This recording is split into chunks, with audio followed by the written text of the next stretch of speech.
بسم اللہ الرحمن الرحیم۔ السلام علیکم ورحمۃ اللہ وبرکاتہ۔ حضور اکرم صلی اللہ علیہ وآلہ وسلم نے فرمایا، کیا تم جانتے ہو سورج ڈوب کر کہاں جاتا ہے؟ حضرت ابو ذر غفاری رضی اللہ عنہ کو تعلیم و تعلم سے بہت لگاؤ تھا۔ کہتے ہیں کہ مجھے رسول اللہ صلی اللہ علیہ وآلہ وسلم نے ارشاد فرمایا، تو صبح اٹھے اور قرآن کی ایک آیت سیکھ لے، یہ تمہارے لیے اس سے کہیں بہتر ہے کہ رات بھر جاگ کر 100 رکعت نفل ادا کرے۔ تو دن میں علم کا ایک باب سیکھ لے، جس پر عمل کیا ہو یا نہ کیا ہو، اس سے کہیں بہتر ہے کہ 1000 رکعت نوافل ادا کرے۔ حضرت ابو ذر غفاری رضی اللہ تعالیٰ عنہ فرماتے ہیں کہ میں رسول اللہ صلی اللہ علیہ وآلہ وسلم کا ہاتھ پکڑے ہوئے تھا۔ ہم سب مغرب کی طرف رخ کیے پیدل چل رہے تھے۔ سورج سرخ گولے کی مانند نظر رہا تھا۔ ہمارے دیکھتے ہی دیکھتے غروب ہو گیا۔ نبی کریم صلی اللہ علیہ وآلہ وسلم نے مجھ سے پوچھا، تمہیں معلوم ہے کہ سورج ڈوب کر کہاں جاتا ہے؟ میں نے کہا، اللہ اور اس کا رسول صلی اللہ علیہ وآلہ وسلم بہتر جانتے ہیں۔ فرمایا، سورج سفر کرتا ہوا عرش کے سائے میں سجدہ ریز ہو جاتا ہے، پھر طلوع کی اجازت مانگتا ہے تو اسے اجازت دے دی جاتی ہے۔ وہ وقت قریب ہے کہ سجدہ کرے گا تو قبول نہ ہوگا، اذن چاہے گا اور نہ ملے گا۔ اسے کہا جائے گا، جہاں سے آئے ہو وہیں لوٹ جاؤ۔ تب وہ مغرب سے نکلے گا۔ مکہ مکرمہ میں ایک عالم دین کا انتقال ہوا۔ انہیں مسلمانوں کے ایک عام قبرستان میں دفن کر دیا گیا۔ ان کی وفات کے کچھ سالوں کے بعد ایک اور شخص کا انتقال ہوا۔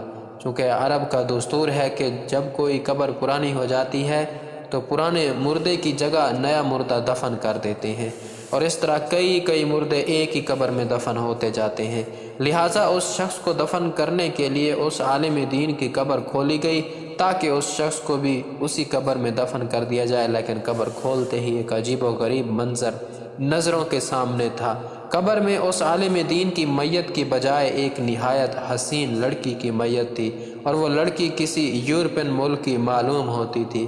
سب لوگ بہت حیران ہوئے، اور یہ بات تھوڑی ہی دیر میں سارے علاقے میں پھیل گئی کہ فلاں عالم کی قبر میں ان کی میت کی جگہ ایک حسین لڑکی کی لاش ہے۔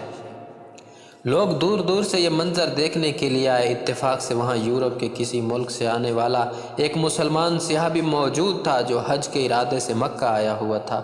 اس نے جب اس لڑکی کی صورت دیکھی تو کہا کہ میں اس لڑکی کو جانتا ہوں، یہ فرانس کی رہنے والی ہے۔ اس کا سارا گھرانہ عیسائی ہے، لیکن یہ خفیہ مسلمان ہو گئی تھی، اور اس نے مجھ سے بھی اسلام کی کچھ کتابیں پڑھی تھیں۔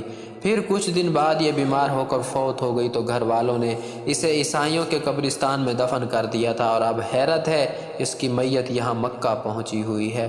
لوگوں نے کہا کہ اس لڑکی کی میت یہاں منتقل ہونے کی وجہ تو سمجھ میں آتی ہے کہ یہ نیک اور مسلمان تھی، لیکن پھر عالم دین کی میت کہاں گئی؟ کسی نے کہا، ہو سکتا ہے ان کی میت اس لڑکی کی قبر میں چلی گئی ہو۔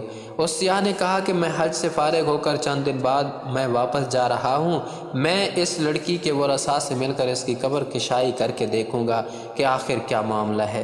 ان لوگوں نے عالم دین کے ورثاء میں سے ایک شخص اس سیاح کے ساتھ بھیج دیا۔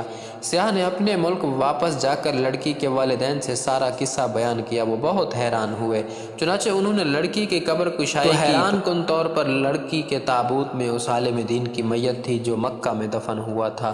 وہ لوگ بہت حیران اور پریشان ہوئے کہ یہ کیا ماجرا ہے۔ مکہ میں جب یہ خبر پہنچی کہ اس عالم دین کی میت عیسائیوں کے قبرستان میں اس لڑکی کی قبر میں ہے تو سب کو بہت حیرانگی ہوئی کہ لڑکی کا یہاں منتقل ہونا تو اس کے مسلمان ہونے اور نیک ہونے کی وجہ سے تھا، لیکن عالم دین سے ایسا کون سا گناہ ہو گیا تھا جس کی وجہ سے انہیں عیسائیوں کے قبرستان میں منتقل کر دیا گیا۔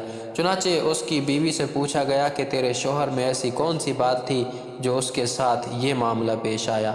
اس کی بیوی نے کہا کہ میرا شوہر تو بہت نیک اور نمازی انسان تھا، تہجد گزار اور قرآن پاک پڑھنے والا تھا۔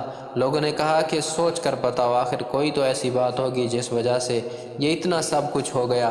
بیوی نے غور کر کے کہا کہ اس کی ایک بات پر میں ہمیشہ کھٹکتی تھی کہ جب بھی اس پر غسل جنابت واجب ہوتا تو وہ نہانے سے پہلے کہتا کہ عیسائیوں کے مذہب میں یہ بات بہت اچھی ہے کہ ان پر یہ غسل واجب نہیں ہے، ہمیں سردی میں بھی نہانا پڑتا ہے۔